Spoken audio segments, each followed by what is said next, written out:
Čaute športovci, vítajte pri našom ďalšom produktovom videu. Dnes sa budeme venovať jednej z našich možno najpredávanejších pomôcok, ktoré v e-shope máme, a tým je magnézium na ruky. Moje meno je Michal Pataky a som zakladateľom ProTraining.sk.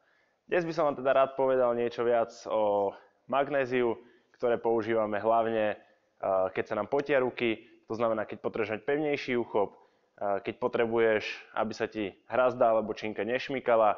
Veľmi dobré využitie pri rôznych ťahových cvičeniach ako zhyby, mŕtve ťahy, poprípade kettlebell swingy, kde naozaj potrebuješ mať ten úchop pevný a držať to náčinie alebo náradie čo najpevnejšie.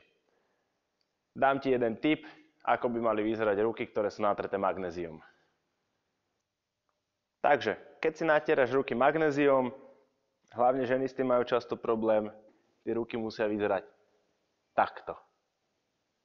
Čiže poriadne biele, aby sa to čo najmenej šmýkalo, aby sme v podstate vysali z tej ruky čo najviac potu a čo najviac masnoty, ktorá práve spôsobuje šmýkanie náčinia.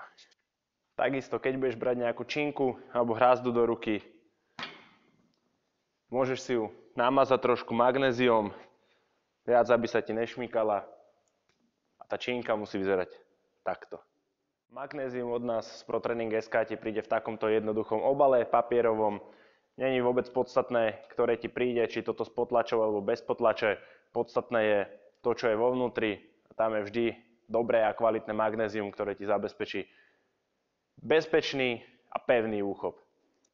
Tak priatelia, sledujte nás aj naďalej, sledujte naše produktové videá, postupne bude na našom e-shope ku každému jednému produktu nejaké podobné video, v ktorom sa dozvieš niečo viacej.